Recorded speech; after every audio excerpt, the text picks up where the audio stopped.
What if I told you some lost cities weren't destroyed, they vanished on purpose? In the next minute, you'll see 3 vanished cities whose secrets powerful people tried to hide. One has a map that could change everything. For centuries, explorers and historians have searched for the truth behind the world's most mysterious lost cities, places once filled with life, trade, and power, that suddenly vanished without a trace. Were they destroyed by nature, or hidden on purpose to protect a secret the world wasn't ready for? In this short journey, we'll explore 3 real cities buried under sand, jungle, and time, and the strange clues they left behind that challenge everything we know about history. Chapter 1: Atlantis, the city that sank beneath the waves for thousands of years. The story of Atlantis has fascinated explorers, scientists, and dreamers alike. It begins with a single source, the Greek philosopher Plato. Writing around 360 BCE in his dialogues Timaeus and Critias, he described a magnificent island nation beyond the Pillars of Hercules, what we now call the Strait of Gibraltar. Atlantis, he said, was larger than Libya and Asia Minor combined, a realm of glittering temples, golden statues, and advanced engineering that seemed centuries ahead of its time. According to Plato, the Atlanteans were descendants of the god Poseidon himself. They built concentric rings of land and sea, protected by tall walls covered in shining metals, bronze, silver, and the rarest of all, orichalcum. At its heart stood a towering temple where fires burned in honor of the gods and where knowledge, art, and philosophy flourished. The people of Atlantis were not only wealthy, they were powerful sailors who traded across the known world, spreading their influence far and wide. But as the story goes, power bred arrogance. The Atlanteans grew greedy and turned their backs on virtue. They began to conquer neighboring lands, challenging the world's balance. The gods, angered by their pride, decided to punish them. And in a single day and night of misfortune, Atlantis was swallowed by the sea. That's where Plato's account ends, but for humanity, that's where the obsession begins. Over the centuries, countless explorers have set out to find the lost city. In the 1500s, Spanish navigators thought they had found its remains in the Caribbean. In the 19th century, scholars proposed that it might lie near the Azores, islands that rise mysteriously from the Atlantic depths. Then came the 20th century, and with it, the modern era of underwater exploration. Sonar scans, satellite imaging, deep-sea diving, each revealing shapes, ridges, and ruins that sparked fresh debate.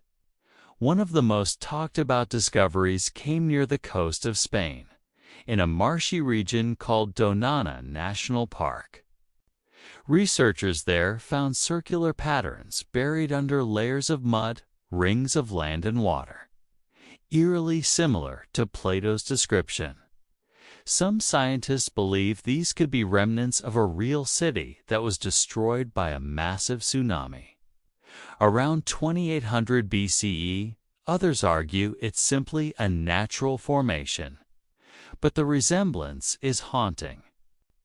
Far across the ocean, divers off the Bahamas have found strange underwater formations called the Bimini Road. Long, rectangular limestone blocks arranged almost too neatly to be natural. Could this be another trace of a vanished civilization? Skeptics call it geological coincidence, yet believers point to how the stones seem to align with ancient trade routes. Even NASA imagery has fueled speculation, showing submerged outlines on the seafloor that some interpret as walls or canals. What keeps the mystery alive is not only the lack of proof, but the fragments of evidence that keep appearing in the most unexpected places. Ancient maps, like the Piri Reis map of 1513, show parts of Antarctica free of ice, suggesting knowledge that shouldn't have existed in that era. Some historians wonder if Atlantis might not have been a single island at all, but a cultural memory, an echo of multiple lost coastal civilizations wiped out at the end of the last ice age, when melting glaciers raised sea levels by hundreds of feet. Modern scientists have found evidence of such catastrophic flooding between 12,000 and 10,000 years ago, almost exactly the period Plato claimed Atlantis vanished. Archaeologists have also uncovered submerged cities in India, Japan, and the Mediterranean, proving that entire human settlements truly can disappear beneath rising seas. Maybe Atlantis wasn't pure legend. Maybe it was one of those real cities whose story was passed down through myth. Then there are the technological riddles. Plato wrote that Atlantis possessed a power of marvel's irrigation systems, canals, and temples that gleamed with light. If those were metaphors, they show how advanced the city was imagined to be. If they weren't, they hint at engineering knowledge lost to time. Some fringe researchers even connect Atlantis to megalithic structures like Stonehenge or the pyramids, proposing that survivors of its destruction carried their knowledge to other lands. While mainstream archaeology doesn't support those claims, the persistence of similar building styles around the ancient world still raises questions about shared, forgotten roots. Every generation seems to rediscover Atlantis in its own image. For the Victorians, it was proof that Western civilization had divine origins. For the 20th century, it symbolized scientific hubris and the fear of nuclear self-destruction. Today, Atlantis stands as a mirror, reflecting our endless curiosity about where we came from and how easily progress can vanish overnight. What makes the legend so powerful is its moral lesson as much as its mystery. Plato's story wasn't merely about a lost island. It was about human nature, brilliance and arrogance intertwined. It warns that even the greatest societies can fall when greed replaces wisdom, and that the sea remembers what we forget. After thousands of years, we still haven't found the golden temples or shining walls of Atlantis. But maybe the real treasure isn't under the ocean. It's in what the story reveals about us, our need to explore, to question, to believe that somewhere beneath the waves lies proof that our history is far older and more complex than we imagine. And just when it seems the legend might fade, new discoveries continue to stir the depths. Ancient anchors, mysterious ruins, whispers of cities erased by time. Each one brings us a little closer to answering the same question that haunted Plato himself. Was Atlantis only a myth, or the memory of something real? Because the next city on our journey didn't just vanish by nature's force, it was frozen in time by fire and ash, its people caught in the final moments of their lives. Chapter 2. Pompeii, the city frozen in time after the mythic waters of Atlantis. Our journey moves to a tragedy carved not by gods, but by the earth itself, a place where time stopped almost 2,000 years ago. In southern Italy, near the glittering Bay of Naples, once stood a thriving Roman city called Pompeii. It wasn't legendary nor forgotten by myth. It was real, filled with laughter, commerce, art, and ambition. By all accounts, Pompeii was a paradise of the Roman Empire. Wide stone streets, bustling marketplaces, bathhouses, vineyards, and luxurious villas overlooking the sea. Its people were merchants, nobles, and artisans, the kind of citizens who believed the future would stretch endlessly ahead. But on August 24th, 79 CE, that future ended in a single horrifying day. Just miles away stood Mount Vesuvius, a volcano that had slept for centuries. The morning began quietly. Then, around midday, a deep rumble shook the earth. The sky darkened. A massive explosion tore through the mountain, releasing a column of ash, rock, and toxic gas over 12 miles high. Within hours, a storm of fire began to rain down on the unsuspecting city. At first, people thought it would pass just another tremor, something they'd seen before. But this time, nature had other plans. Volcanic debris fell like snow, covering rooftops and streets. Homes collapsed under the weight. By nightfall, the air had turned to poison. Those who didn't flee in time suffocated as superheated gas over 500 degrees Celsius swept through the city. Pompeii, along with nearby Herculaneum, was buried under nearly 20 feet of volcanic ash. And then, silence. For almost 1,700 years, Pompeii lay hidden, sealed beneath layers of ash that preserved it like a time capsule. Entire streets, frescoes, and even the final moments of its people remained untouched, waiting to be rediscovered. When explorers finally uncovered the ruins in the 18th century, what they found was both breathtaking and haunting. Walls still glowed with bright colors, mosaics sparkled with ancient artistry, and graffiti written by ordinary Romans spoke of love, business, and everyday life. Wine jars sat where they'd been left. Loaves of bread, carbonized by heat, still rested in ovens. But the most chilling discoveries were the bodies. Archaeologists realized that the volcanic ash had hardened around the victims' corpses, creating hollow spaces in the ground. When these spaces were filled with plaster, the final shapes of people appeared, captured mid-motion. A mother shielding her child, a man clutching his face, a dog still chained, frozen as it struggled for air. Pompeii became more than just a city. It became a mirror of human vulnerability. Here was a civilization at its height, brought down not by war or corruption, but by nature's sheer power. The tragedy revealed the fragility of life and the illusion of control that every empire holds. Historians now say the eruption released thermal energy equal to 100,000 times the atomic bomb dropped on Hiroshima.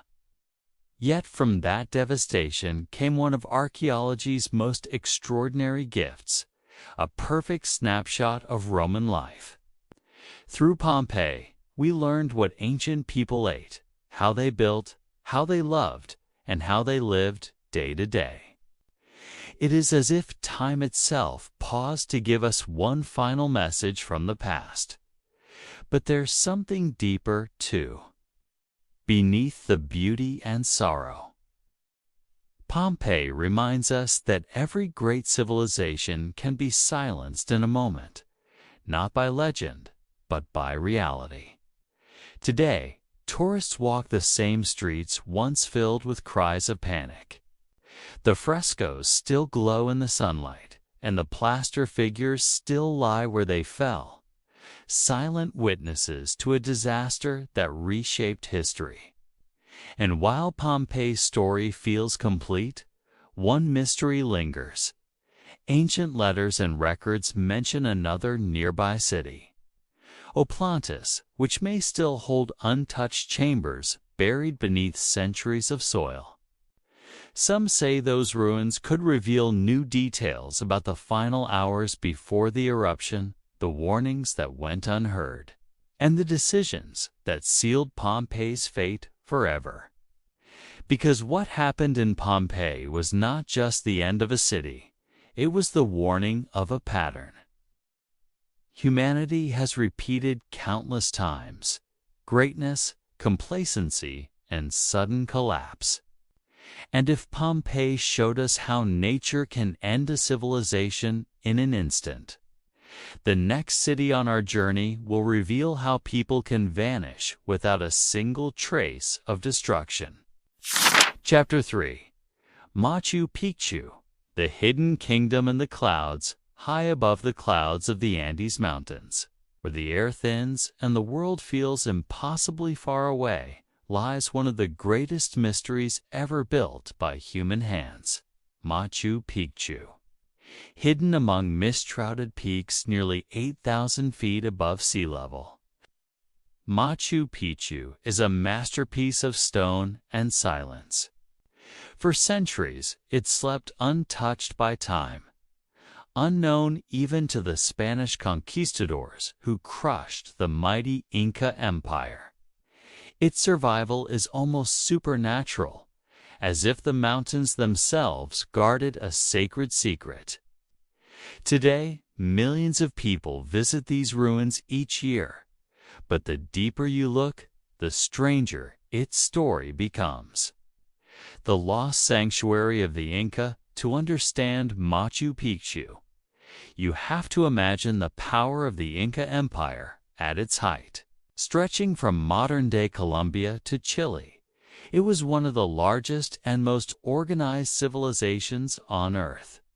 Yet they built everything: roads, temples, cities, without iron tools, wheels, or written language. And yet, the precision of their engineering still puzzles modern scientists. The stones of Machu Picchu fit together so perfectly that not even a human hair can pass between them. No mortar was used. Every block was carved to lock naturally with the next, able to survive earthquakes that would level ordinary cities. How did they do it? No one knows for certain. Some archaeologists believe they used simple tools and remarkable patience, carving each stone by hand to perfection. Others suspect lost techniques or even acoustic engineering, where sound vibrations help shape or move the stones. Whatever the truth, the result remains one of the most breathtaking feats in human history.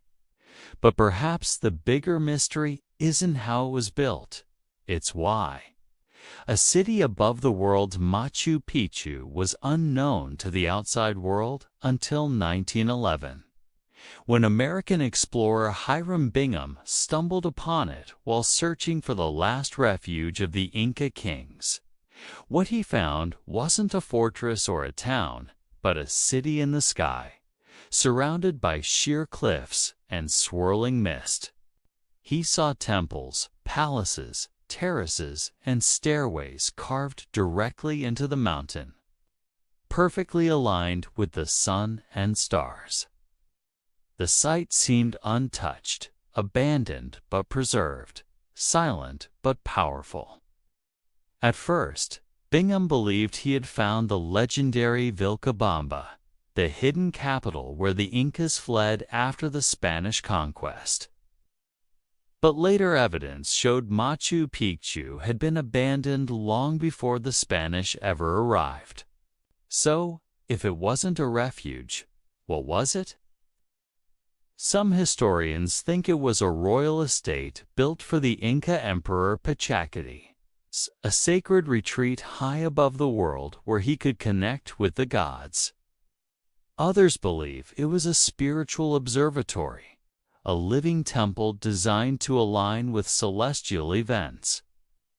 The Incas worshipped the sun god Inti, and every stone here seems to echo that devotion.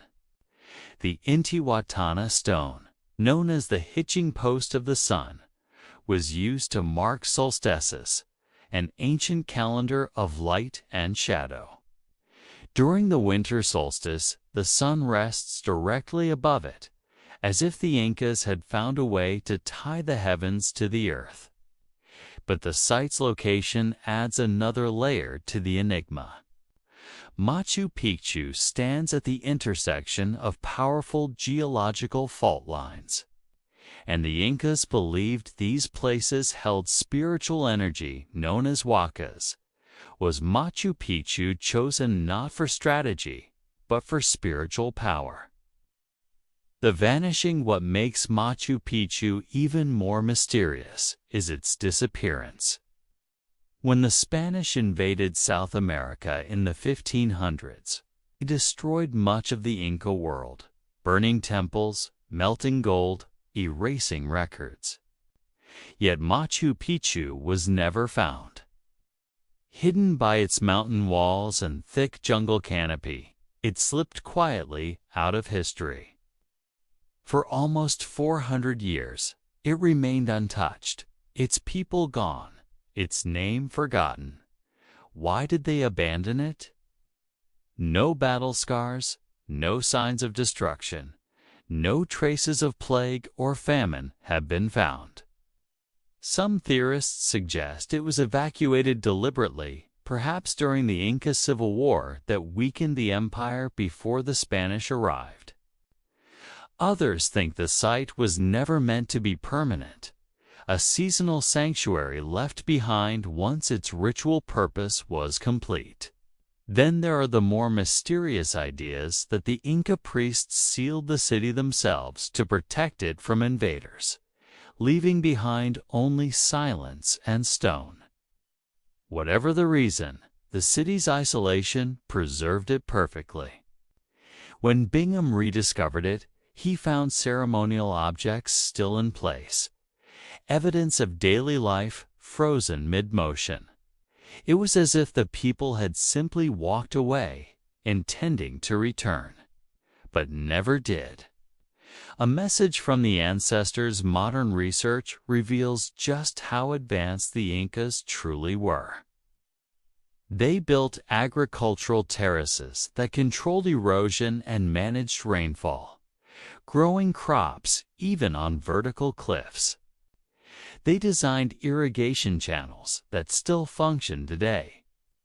Every structure followed a mathematical precision that modern architects continue to study. And when you stand at the edge of the Temple of the Sun at sunrise, watching the light spill through its window, exactly on the solstice, it's hard not to feel the same awe that ancient priests must have felt. For many visitors, Machu Picchu feels alive, not a ruin, but a presence. Its stones seem to hum softly in the wind, as if carrying the voices of those who once walked its steps. You can almost sense the hands that built it, guided by a purpose larger than survival. Maybe that's why Machu Picchu still captivates the modern world. It reminds us that even without modern machines, humans have always reached for the divine, carving meaning into mountains, seeking harmony between earth and sky. The modern mystery. In recent years, scientists using LiDAR scanning have uncovered hidden trails, terraces, and smaller settlements deep within the surrounding jungle, suggesting Machu Picchu may have been part of a vast, sacred landscape. Some newly discovered paths even align with the Milky Way, reinforcing the idea that the Incas built not just with stone, but with cosmic geometry. Each discovery raises more questions than it answers. Who first dreamed of building a city so close to the heavens? What rituals were performed in its temples before the last torch went out? And how much of the Inca world still lies buried beneath the forest, waiting to be found? Machu Picchu may appear silent, but it speaks to something timeless, the desire to leave behind a trace of beauty that defies decay. And as the mist clears each morning, revealing terraces that seem to float among clouds, you can help but wonder, maybe the Incas never meant for us to find this place. Maybe it was built for the gods, and we were never supposed to see it. Because if Machu Picchu was the city the world forgot, the next one was the city the world lost overnight, not to nature, but to mystery itself. Chapter 4. Angkor Wat, the empire that disappeared overnight deep in the jungles of Cambodia, where towering trees and tangled roots conceal ancient secrets, lies a city that once stood as the beating heart of one of the greatest civilizations in human history. Angkor today, it's a place of silence. Stone temples rise like mountains, carved with the faces of forgotten kings.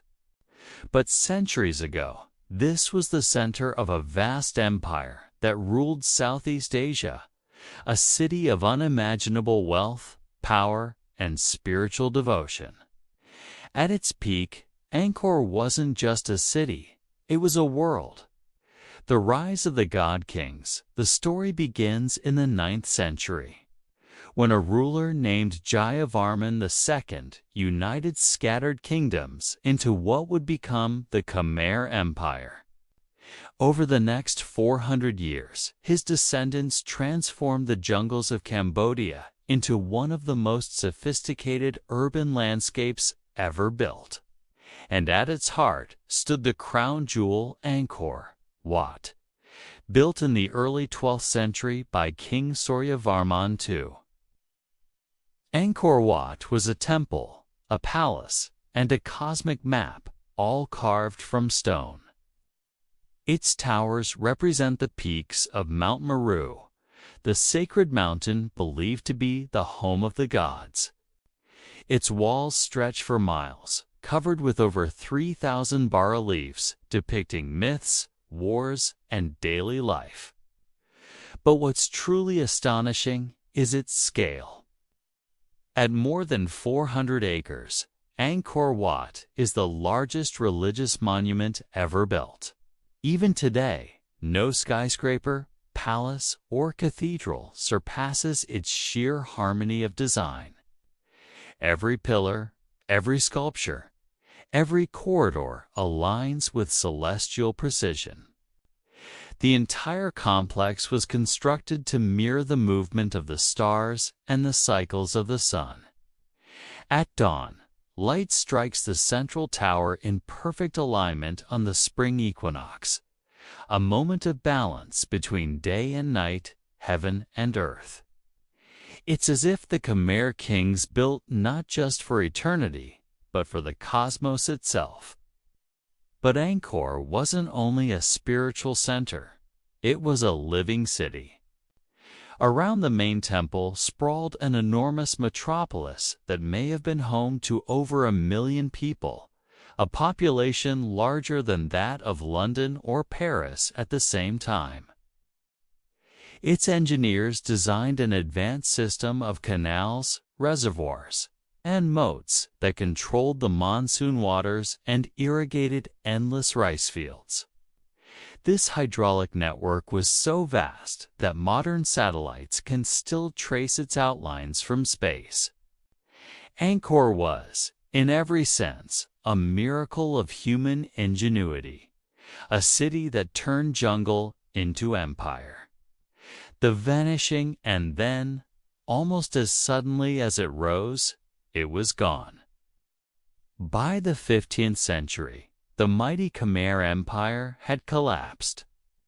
The temples were swallowed by forest. The canals dried up. the streets fell silent. But why? Historians have debated this question for decades, and the answer seems to lie in a perfect storm of natural and human forces.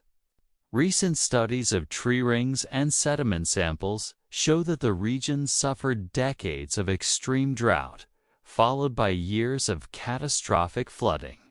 The same water system that had once made Angkor powerful, its canals, reservoirs, and dams became its weakness. The infrastructure couldn't handle such violent swings in climate. Fields turned to dust, and when the rains finally came, they came too hard, tearing through the canals, flooding homes, and washing away farmland. The empire's economy began to crumble. The population thinned. At the same time, internal conflicts and the rise of new powers, particularly the growing Ayutthaya kingdom to the west, began to threaten Angkor's dominance. Some historians believe the royal court eventually relocated south toward modern-day Phnom Penh, closer to trade routes. And yet, the disappearance still feels too sudden to complete. How could a city of such size, power, and brilliance simply vanish? The forgotten empire when European explorers stumbled upon Angkor's ruins in the 19th century. They couldn't believe what they saw. Vast temples lost in a sea of green. Carvings so intricate that moss grew between the fingers of stone deities. French naturalist Henri Mouat, who rediscovered Angkor Wat in 1860, wrote in his journal, "One of these temples, a rival to that of Solomon, and erected by some ancient Michelangelo, might take an honorable place beside our most beautiful buildings. It is grander than anything left to us by Greece or Rome." But what struck him most was how little the local villagers knew of its origin. To them, it was not history, it was legend. A place built by divine beings or giants. Over the next century, archaeologists slowly uncovered Angkor's hidden world. They discovered entire neighborhoods, industrial areas, and hundreds of temples spread over more than 400 square miles, the largest pre-industrial city ever built on Earth. Yet, the mystery deepened. The more they uncovered, the more questions arose. Why were so many temples suddenly converted from Hinduism to Buddhism in the late 13th century? Why did the royal inscriptions stop appearing? And what happened to the millions who once lived there? The lost knowledge, the genius of Angkor, lay in its ability to merge spirituality with science. Its architecture wasn't random, it was coded with meaning. Temples were laid out to mirror constellations. Their corridors represented the cycles of time. The central sanctuary symbolized the universe itself. This wasn't merely devotion, it was cosmology in stone. But as the empire collapsed, that knowledge faded. The forest reclaimed the land, and the temples fell silent. Centuries later, the world forgot that such an empire had ever existed. Then, in the 21st century, technology once again peeled back the jungle's curtain. Using LiDAR scanning, researchers mapped the hidden earth beneath the trees, and what they found was astonishing. Entire city grids, roads, and temples still buried. It revealed that Angkor wasn't just one city, but a vast interconnected megacity far ahead of its time. Even more surprising, the data suggested that Angkor's decline wasn't team.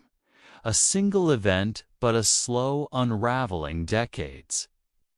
Maybe centuries of struggle against nature and time, a civilization's whisper. Standing today at Angkor Wat, it's hard not to feel the presence of the people who once prayed here. At sunrise, when the temple's reflection glows on the water, you can almost hear their chants in the rustle of the leaves. The city may have vanished, but its message endures. A reminder that even the greatest human achievements are fragile when measured against nature and time. Like Atlantis, Angkor was a symbol of human ambition reaching toward the divine. But unlike Atlantis, it was real. Its ruins prove that civilizations rise not just from power, but from faith, creativity, and the will to shape the world. Angkor Wat still stands because its builders didn't merely carve stone, they carved belief. But as the jungle slowly took back its kingdom, humanity's gaze turned westward again to another city, older still, where ancient engineers achieved miracles long before Rome or Greece ever rose. It's a city that holds one of archaeology. As oldest and deepest enigmas, a civilization that built wonders thousands of years before the pyramids. Chapter 5. Mohenjo-Daro, the ancient city with modern plumbing before Rome built its aqueducts. Before Athens rose as the cradle of civilization, and long before the pharaohs of Egypt raised their pyramids, there existed a city in the Indus Valley, shining with order, intelligence, and design beyond its age. That city was Mohenjo-Daro, the Mound of the Dead, a place that shouldn't have existed, yet did more than 4,500 years ago. A civilization lost in time, discovered in 1922, Mohenjo-Daro stunned the world of archaeology. Hidden beneath layers of silt and time in modern-day Pakistan, it revealed a civilization so advanced that historians were forced to rethink the timeline of human progress. This wasn't just a settlement. It was a planned metropolis, laid out with mathematical precision, centuries before the Greeks or Romans ever dreamed of city planning. Its streets ran in perfect right angles. Its buildings followed standardized measurements. Most astonishingly, the city had a drainage and sewage system more advanced than some parts of the modern world even today. Each home, whether belonging to a merchant or a laborer, had access to fresh water and private baths. Underground clay pipes carried wastewater away into covered drains running beneath the streets, all engineered with a gradient so precise that water flowed smoothly without flooding. To walk through Mohenjo-Daro was to see the future, built in the Bronze Age. The silent architects. But what makes Mohenjo-Daro truly mysterious isn't just its technology? It's what we don't know. No palaces, no temples, no giant statues of kings or gods. There's no evidence of royal tombs or standing armies. And yet the city functioned in perfect order. How? It suggests something radical, that the Indus Valley civilization, to which Mohenjo-Daro belonged, may have been a society without rulers, governed instead by shared systems, cooperation, and trade.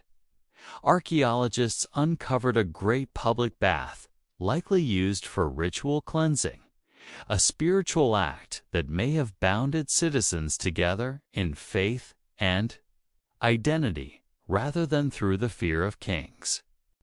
Its people were merchants, craftsmen, and engineers. They traded with Mesopotamia and Egypt, sending goods like ivory, cotton, and carnelian beads across deserts and seas.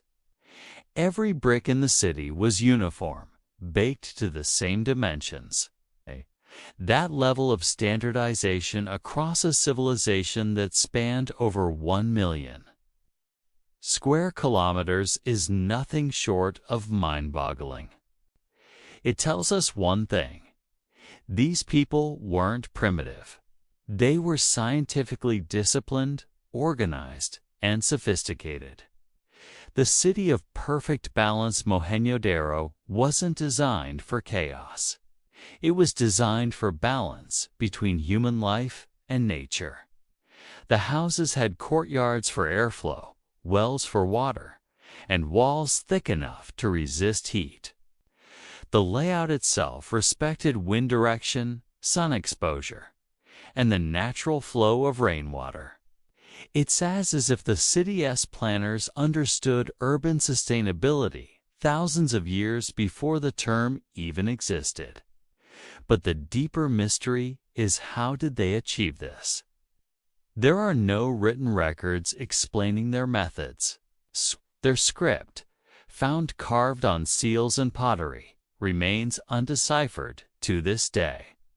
Hundreds of symbols, animals, figures, geometric patterns appear like fragments of a forgotten language, whispering stories that no one alive can read. Did they record their laws, their prayers, their downfall in that lost writing? If we could decode it, perhaps we'd finally know who they were and why they vanished. The Great Collapse, then, sometime around 1900 BCE, something happened. The once thriving streets grew empty, the wells dried up, the kilns stopped burning, and the city that had thrived for nearly 1,000 years simply died. No signs of invasion, no widespread destruction, just abandonment. What could have caused it? Theories vary: climate change, shifting rivers, or catastrophic flooding. Satellite imagery shows that the mighty Indus River, which had sustained the city for generations, may have changed course, turning fertile plains into dust.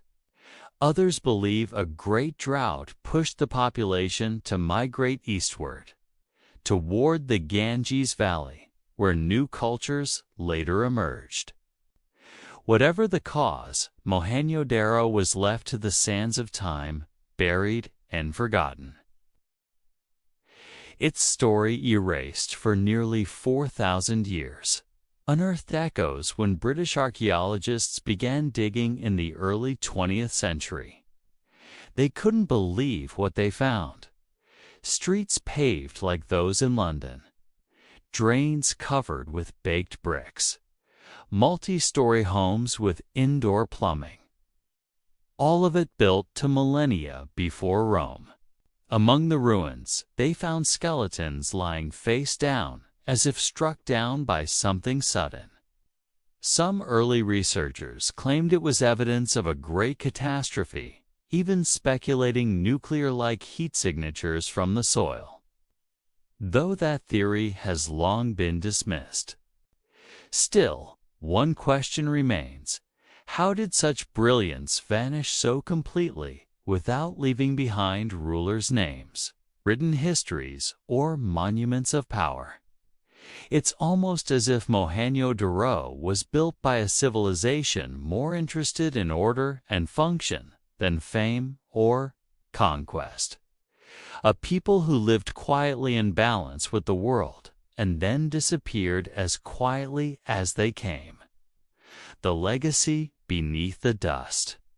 Today, standing among the ruins of Mohenjo-Daro, you can still see the outlines of its streets, its wells, and the ancient drains that once carried life through the city. It's humbling, because it reminds us of a truth we often forget. Technology and progress are not modern inventions. 4,000 years ago, humans were already engineers, urban planners, and dreamers, building civilizations of astonishing intelligence long before our textbooks say we should have. And yet, all that remains now is silence.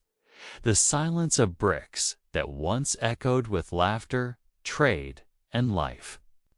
Mohenjo-Daro stands as both a monument and a warning proof that even the most advanced societies can fade when nature shifts and balance is lost. But the Indus people left behind something more than ruins. They left behind a mystery that continues to challenge our understanding of who we are, and how early genius can vanish into dust. Chapter 6. El Mirador, the jungle empire of the Maya, hidden deep within the dense rainforests of northern Guatemala. Swallowed by centuries of vines, humidity, and silence, lies one of the greatest lost cities ever built by human hands. Its name is El Mirador, the lookout, but what it truly looks out upon is time itself.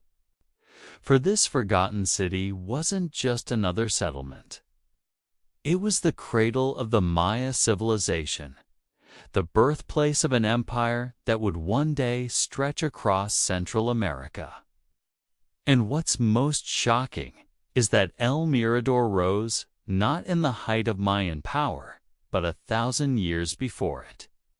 The city beyond imagination.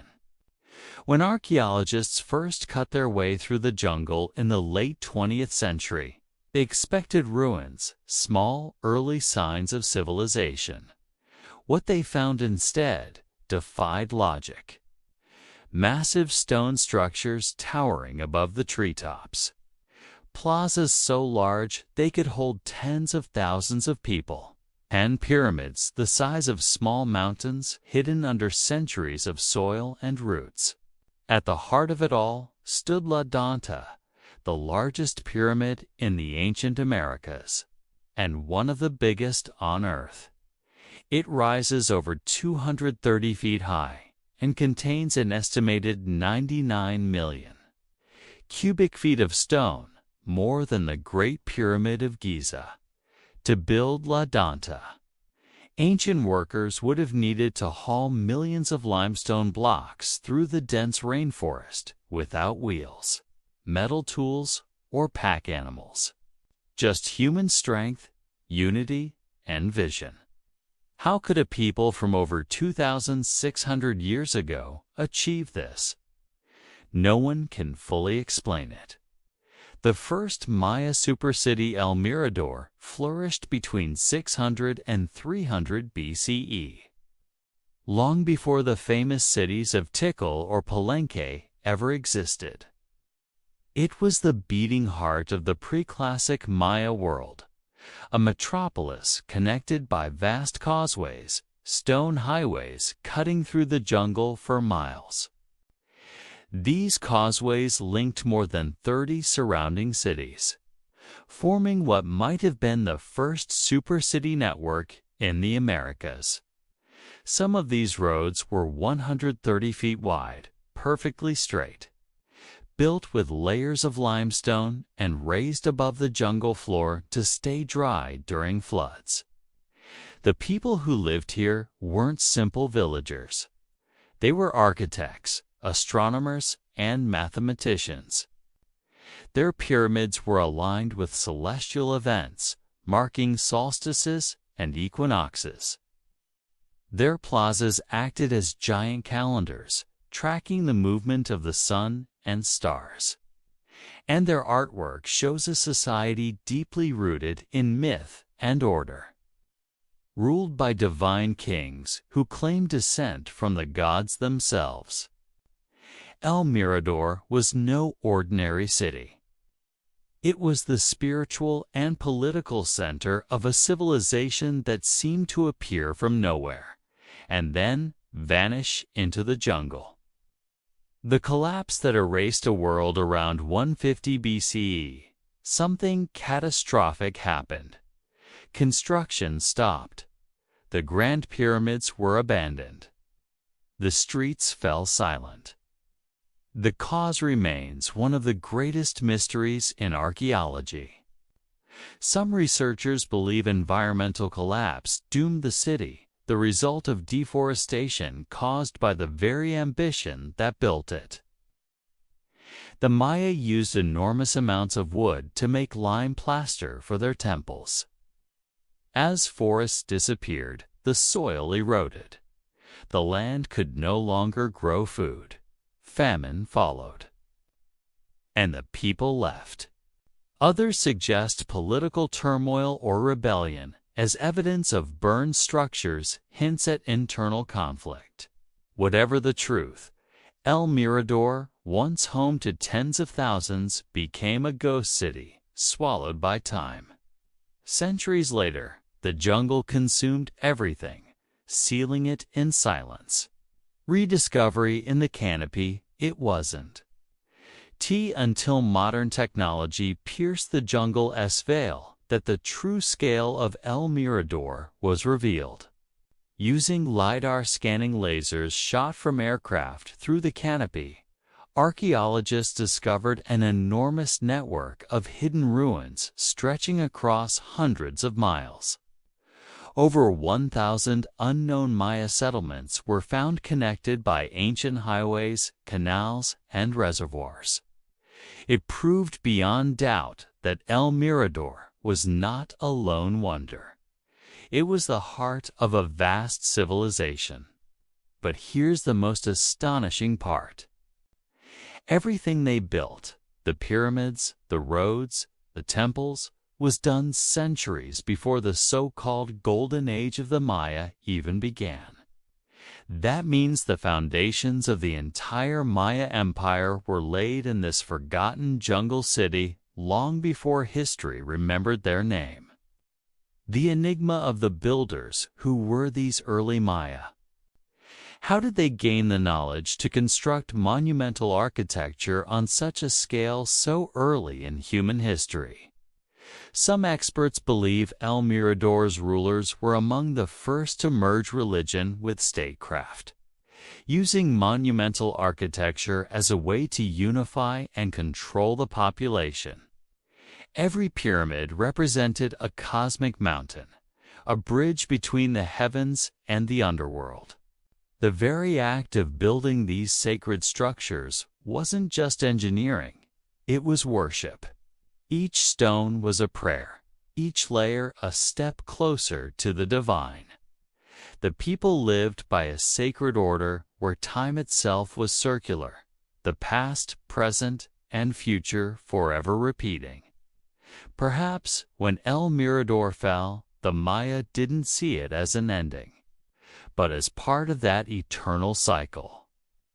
Echoes beneath the green sea. Today, the jungle still guards El Mirador jealously.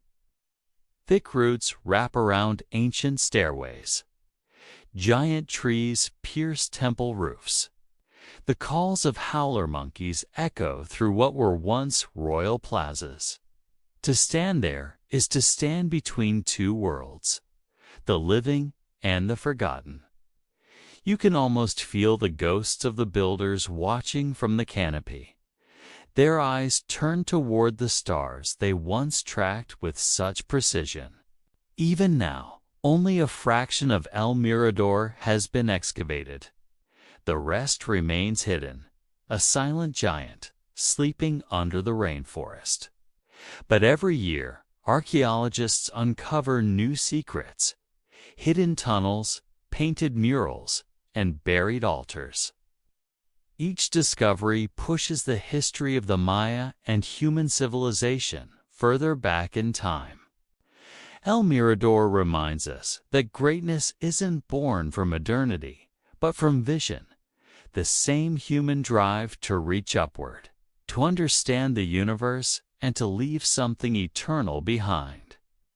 And yet, as mighty as this city once was, it too was devoured by the earth that gave it life. A reminder that even the grandest empires are temporary, and that nature always reclaims its throne.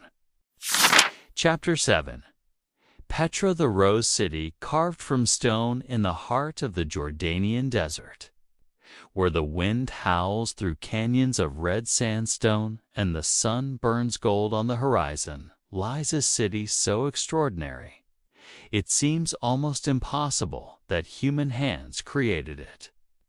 This is Petra, the legendary Rose City, carved entirely from living rock.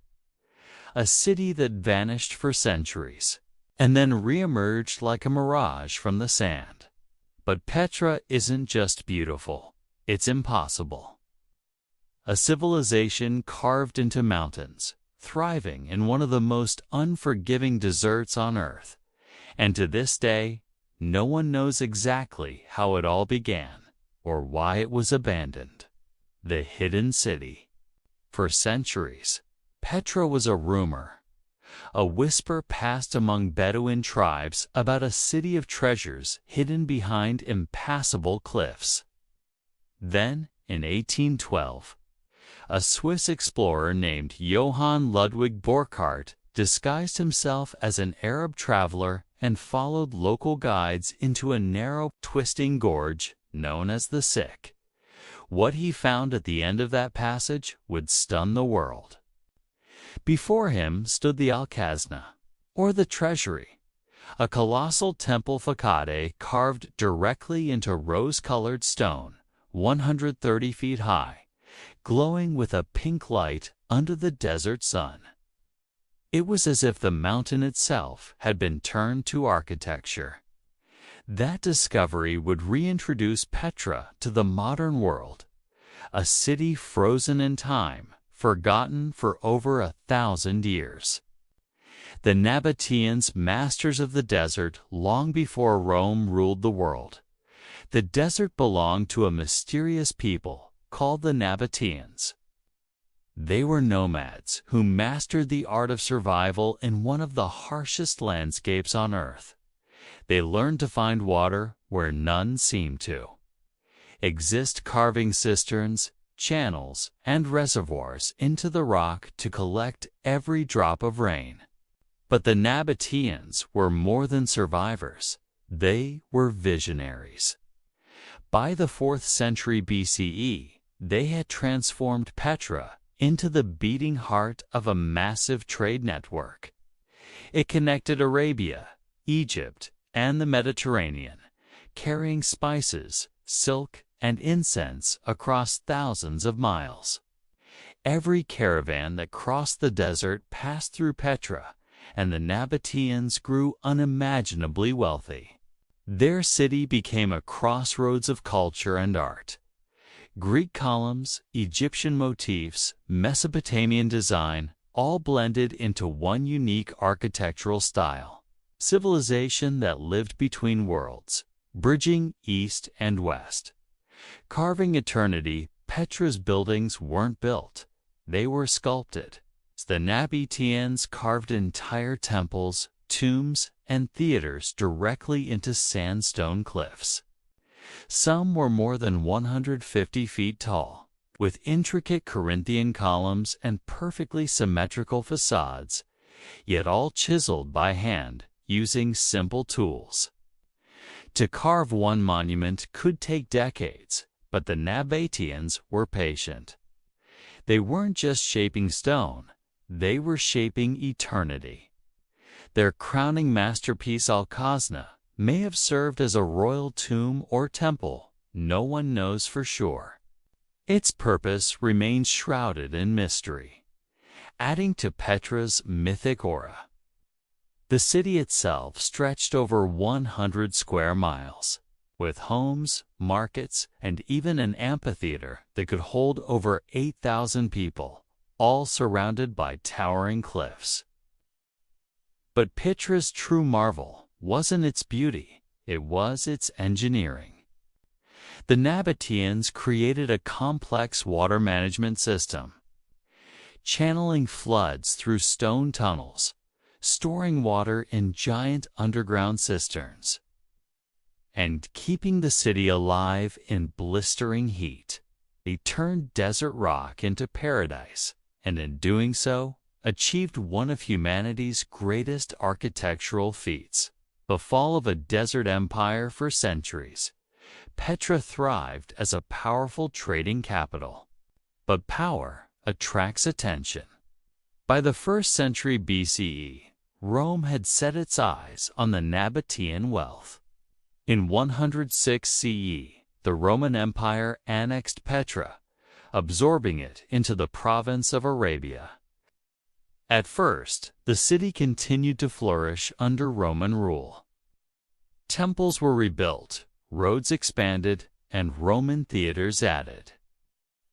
But slowly, the trade routes shifted, first to sea, then northward. Petra's lifeblood, the caravans, stopped coming. By the 4th century, a series of earthquakes destroyed much of the city's infrastructure. Without trade or stability, the Nabatean capital began to die. The people drifted away, and the desert began to reclaim what had once been theirs. By the 7th century, Petra was gone, erased from maps, swallowed by sand and memory. The resurrection of stone. For nearly 1,000 years, Petra remained hidden, protected by isolation, guarded by myth. Then, when it was rediscovered in the 19th century, the world could hardly believe it was real. Travelers described it as a city of ghosts, with facades glowing like fire at sunrise. Each monument told a story of ambition, artistry, and spiritual devotion, yet the people who built them had vanished. Today, modern archaeology has revealed that Petra wasn't just a city. It was a statement of existence. The Nabateans left behind no empire, no written language, and no armies, only this masterpiece in stone. Petra was their message to eternity. A declaration that even in the harshest corners of Earth, human creativity can bloom. It remains one of the 7 wonders of the modern world, a place where nature and civilization merge into one breathtaking vision. And as the sun sets, turning the cliffs crimson and gold, Petra stands as a reminder that time erases all things, except genius. The whisper of the Rose City Petra is not just a ruin, it's a voice that speaks of ambition, resilience, and beauty born from struggle. It tells us that civilizations may fall, but their spirit endures in the stones they leave behind. When you stand before Al-Khazna today, it feels alive, not just as a monument, but as a heartbeat echoing through centuries of silence. And beyond Petra's cliffs, across deserts and oceans, other lost worlds still wait to be rediscovered, cities swallowed by jungles, buried beneath oceans and frozen in ice, holding secrets that could rewrite history. Chapter 8. Heracleion. The city beneath the waves. Some cities are lost because empires collapse. Others are erased by war or neglect.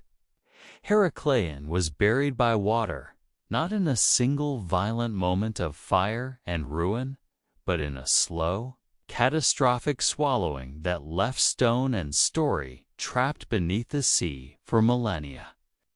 Known in Egyptian texts as Thonis and to the Greeks as Heracleion, this city once stood at the mouth of the Nile, a bustling gateway between Egypt and the wider Mediterranean world. For centuries, it was the first port of call for sailors arriving from Greece, Phoenicia, and beyond. It was where trade met ritual, and where foreign merchants first stepped onto Egyptian soil and into the sacred politics of the pharaohs. Heracleion's importance was both commercial and spiritual. It was home to great temples, most notably to the cult of Amun, and served as the staging ground for her religious processions that connected the river, the sea, and the heart of Egypt. royal barges and merchant vessels lined its quays. Exotic goods passed through its markets. Treaties and alliances were negotiated on its shores. In inscriptions and later Greek accounts, Heracleion appears as a city of passage, where cargo and priests, sailors, and ambassadors met and mixed. Yet by the time Alexandria rose nearby and began to dominate the region, Heracleion had already begun a slow, hidden decline. What finally erased it from the map was a combination of forces that, together, produced a catastrophe of an unusual kind. Archaeologists believe the city sank because of a deadly mix of natural processes. Land subsidence caused by shifting Nile sediments, powerful earthquakes. Soil liquefaction where water-saturated ground suddenly behaves like a liquid, and rising sea levels. In such conditions, heavy stone structures, temples, columns, statues could suddenly collapse and slide into the harbor. Rather than a single apocalypse, Heracleion's end appears to have been a series of collapses and inundations that left the urban core submerged, buried in silt and forgotten beneath the waves. For centuries, the memory of Heracleion slept under layers of mud. Coastal change, the movement of the Nile's branches, and the rise of Alexandria shifted trade and attention away from the old port. Written records preserved whispers of the place, but the city itself was thought to be legend, one of those lost names that appear in ancient lists and myths, with no ruins to prove they ever existed. That changed in the early 21st century, when a team of underwater archaeologists led by Frank Gaudio and the European Institute for Underwater Archaeology began systematic surveys of the submerged coastline near Abukir Bay. Using modern sonar, sub-bottom profiling, and careful excavation, they revealed a submerged urban landscape of astonishing scale and preservation. Streets, docks, tombs, colossal statues, temple foundations, and thousands of artifacts lay here, remarkably intact beneath a silt. The finds transformed our understanding of Egyptian maritime life. Divers recovered large stone sphinxes and colossal statues, some still bearing traces of paint, along with huge anchors, pottery, coins, and inscriptions. Stone blocks that once formed grand temple facades sat where they had fallen, and long rows of submerged columns marked the outlines of religious precincts. Among the most revealing discoveries were inscriptions and stelae that named the city explicitly Thonis in Egyptian, Heracleion in Greek, finally matching the archaeological record to the ancient texts. For the first time, the city of legend had surfaced, albeit underwater. What the submerged remains made clear was the city's twofold character. It was a place of commerce and a place of cult. Ships from across the Mediterranean arrived bearing tin, metals, wine, and exotic goods. Priests performed rites, asking the gods for safe passage, favor, and legitimacy. The religious festivals associated with the Nile cycles, seasonal processions that bound the economy to the sacred calendar, began or passed through Heracleion's docks. In that way, the city was part port, part temple, and wholly central to the way Egyptians imagined their relationship with the sea and the river. The material record also revealed finer human details, small objects, jewelry, amulets, personal seals, and ceramics tell of daily life, merchants bartering, sailors repairing ropes, priests tending altars. Shipwrecks and anchors attest to the hazards of navigation in the bay. Votive offerings and devotional stele speak of hopes and fears. The scale and quality of the objects show the city was wealthy and cosmopolitan, a crossroads where Greeks and Egyptians, Levantines and Libyans met and left traces. Archaeologists studying Heracleion also found compelling physical evidence for the way the city disappeared. Layers of collapsed masonry, mixed with silt and organic matter, point to sudden ground failure, a pattern consistent with earthquakes followed by liquefaction. Geological studies of the bay show that the coastline itself was shifting, making previously solid ground dangerously unstable. In effect, Heracleion's foundations gave way beneath it. Whole blocks of the city slid into the sea and were quickly buried, sealed under anoxic mud that preserved organic material and artifacts in unusually good condition. The submerged city has done more than add a named place to maps. It has reshaped historical narratives. It demonstrates that the Mediterranean's coastal margins were dynamic and fragile, and that urban centers could be extinguished not only by conquest, but by geological change. It also highlights how intimately connected Egyptian ritual life was to maritime trade. Power and piety traveled together across the waves.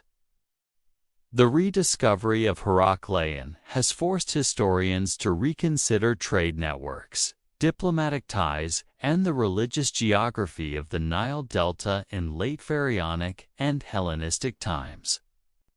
Heracleion is also a lesson in archaeology itself.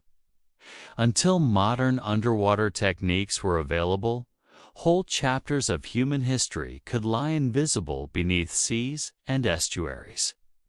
The city's rediscovery shows how new methods, sonar, mapping, careful underwater excavation, conservation of waterlogged materials can rewrite centuries of assumptions. Objects that would have decayed on land survived in the mud. Inscriptions remained legible. Whole urban plans could be read like pages from a submerged book. Yet for all the technical triumphs, the image of Heracleion that emerges is deeply human and poignant. Imagine the last days. Priests carrying sacred images across clogged quays. Merchants trying to salvage cargo as the ground trembles. Families watching the shoreline shift while temple walls lean and crack. There was no single heartbreaking moment preserved in plaster or fresco, only a slow theater of loss, repeated collapses that accumulated into abandonment. Then silence. Then, centuries later, the sea covered the city with a blanket of silt that would preserve it until explorers came with modern instruments and a patient will to look. Heracleion stones, once hidden, now speak across millennia. They remind us that geography and geology are as decisive in human history as kings and treaties. Cities sit in places shaped by rivers, seas, and sediments, and when those natural forces change, entire worlds can vanish beneath the waves. As archaeologists continue to work in Abukir Bay, every new artifact adds color to the portrait. A trader's amphora here, priestly inscription there, a monumental statue half buried in mud. Together, they reconstruct a city that was once loud and alive, now only whispering through stone. And while Heracleion emerged from the sea to teach us one kind of lesson about fragility, faith, and the caprice of nature, the next city on our list raises a different question. How did a people build a metropolis on the water itself? Not one that sank, but one that rested on a network of artificial isles and human will. That city's story will challenge everything you think you know about ancient engineering. Chapter 9. Nan Madol, the city built on the ocean in the middle of the Pacific Ocean. Far from the deserts, jungles, and ruins of the Old World lies one of humanity's strangest creations, a city that seems to float on water. Hidden among the emerald waves of Micronesia, this place is called Nan Madol, often nicknamed the Venice of the Pacific. But unlike Venice, Nan Madol wasn't built by a known empire. Nor is there a written record explaining how or why it was created. What survives instead are colossal stone ruins, massive basalt blocks weighing tons each, stacked with mathematical precision across more than 100 artificial islets built atop a coral reef. And what is truly mysterious is this. No one knows exactly how ancient islanders managed to move such gigantic stones without metal tools, wheels, or draft animals. The city's ruins stretch across nearly 200 acres, surrounded by tidal canals that serve as streets. Each artificial island once supported temples, tombs, dwellings, and ceremonial structures. The layout itself is astonishing, a geometrically aligned grid built directly atop shallow water. Imagine an entire urban complex, palaces, shrines, and crypts floating in the middle of the ocean. Engineered by hand centuries before the Industrial Age. Archaeologists believe Nan Madol was constructed between the 8th and 13th centuries CE. Though oral traditions among the local Ponpune people say its history reaches even deeper, tied to legends of divine architects and forbidden magic. According to the island's mythology, two brothers named Alasopa and Alasupa came from the west, bringing with them sacred knowledge and supernatural power. They are said to have levitated the massive basalt columns into place using chance and spiritual energy. Whether myth or metaphor, their story captures the awe still felt today when scientists stare at walls built from stones so heavy that even modern cranes would struggle to lift them. The engineering behind Nan Madol continues to puzzle experts. The basalt used in its construction came from volcanic outcrops miles away, requiring transportation across ocean channels without boats capable of carrying such immense weight. Some researchers propose that stones were floated on bamboo rafts or rolled over logs, but on coral reefs, where heavy loads sink and wood decays quickly. Such methods seem nearly impossible.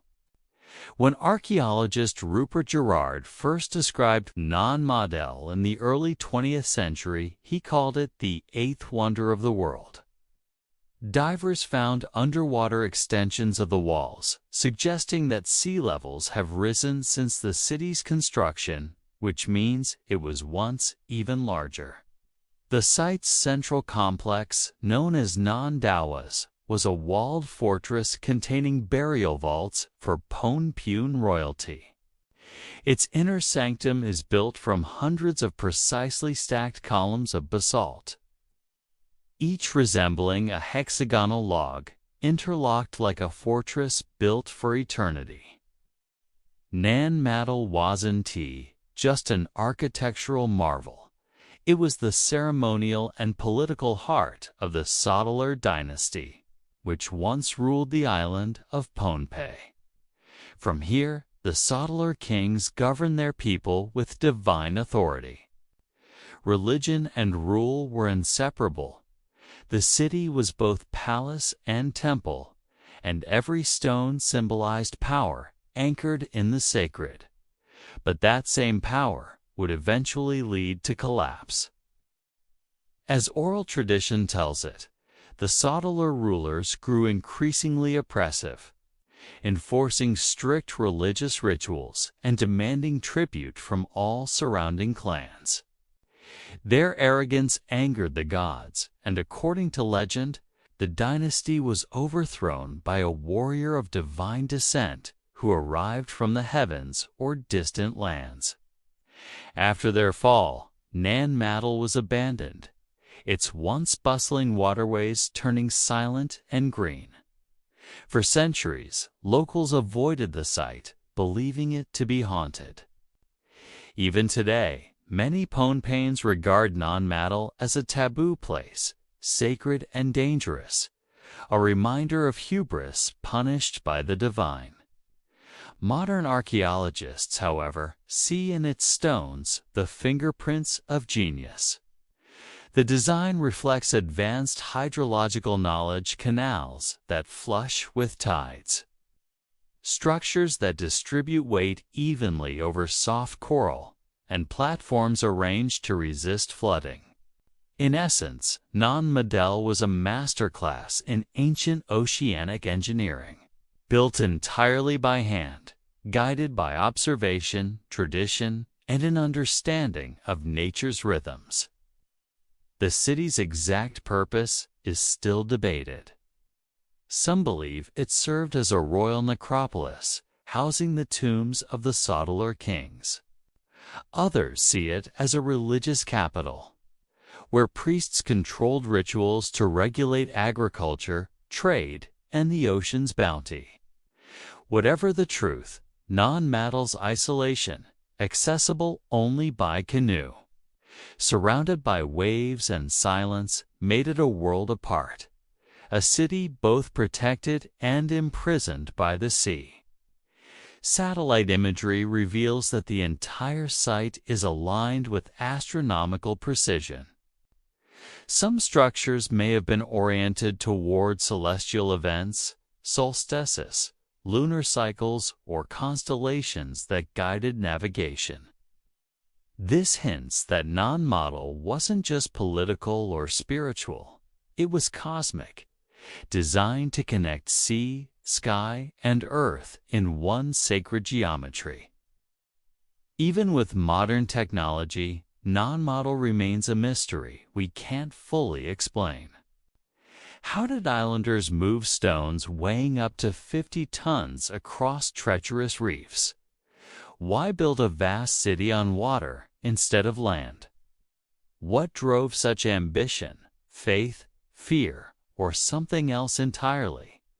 Today, the city lies partly reclaimed by nature.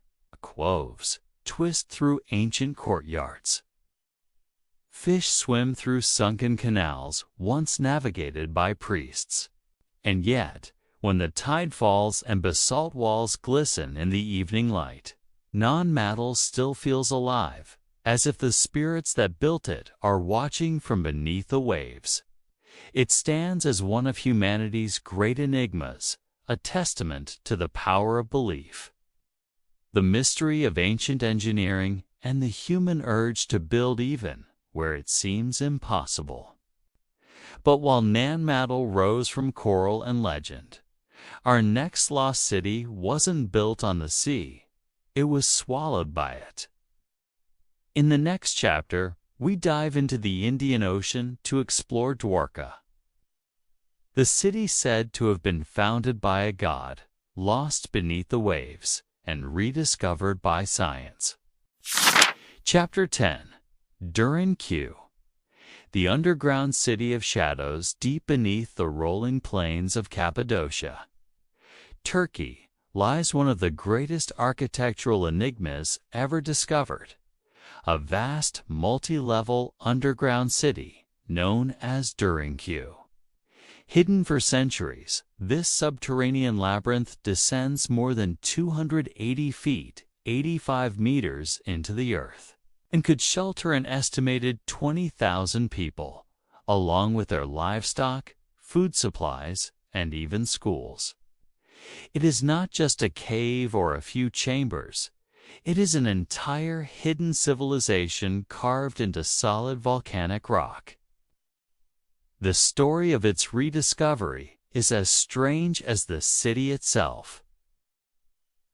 In 1963, a man renovating his home in the small town of Derinkuyu knocked down a wall in his basement, only to reveal a dark tunnel leading into the unknown. What he had stumbled upon wasn't a mere cave. It was the entrance to an underground world that had been sealed and forgotten for centuries. As archaeologists began exploring, they uncovered an astonishing maze of rooms, passageways, and ventilation shafts. Derinkuyu extended down through 18 levels, connected by narrow corridors, barely wide enough for a single person to pass through. There were wine presses, stables, granaries, kitchens, wells, and churches, all carved from the soft volcanic tuff of Cappadocia. It was a city built not for convenience, but for survival. But the most haunting question remains: who built Derinkuyu, and why? The oldest tunnels date back thousands of years, possibly to the Hittites around 1200 BCE, though later civilizations expanded and improved the network. During the Byzantine era, early Christians used Derinkuyu as a refuge from invading armies, including the Romans, Persians, and later Arab raiders. For them, these underground cities were sanctuaries, places to hide, worship, and wait until danger passed. What makes Derinkuyu so remarkable is not just its size, but its engineering genius. The city was designed with strategic precision.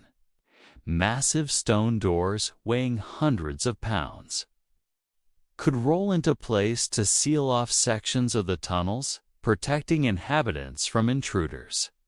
Each level had its own ventilation shafts and freshwater wells, ensuring air and water supply even during long sieges. The temperature inside remained a constant 55 degrees Fahrenheit, 13 degrees Celsius year-round, perfect for food storage and survival. Even communication was carefully planned. Narrow shafts allowed sound to travel between levels, letting residents alert others to danger or coordinate defenses. There were also escape tunnels connecting Derinkuyu to other nearby underground cities, part of a sprawling subterranean network that may stretch for miles beneath Cappadocia. But despite all we've learned, the deeper you go into Derinkuyu, the more mysterious it becomes. Some of the lowest levels appear unfinished, as if construction was abandoned suddenly, or as if their purpose was something beyond human habitation. The deeper chambers are eerily silent, their walls dark and damp, their passages narrowing into claustrophobic corridors that twist and vanish into the unknown. Archaeologists can explain how Derinkuyu was made, but not fully why. Theories range from the practical to the extraordinary. Some believe it was built purely as a defensive refuge during times of war. Others think it may have been a shelter from natural disasters, volcanic eruptions, floods, or even cosmic events that threaten life above ground. Then there are more speculative ideas that Derinkuyu could have been built to hide from something greater, something that once drove entire populations underground. Was it just human conflict they feared, or something else entirely lost to history? Whatever the truth, one thing is undeniable. Derinkuyu reveals the ingenuity and resilience of ancient humanity. In a world of constant threat, these people didn't flee across mountains. they went beneath them. They built a city where no light could reach, where entire generations could survive without ever seeing the sun.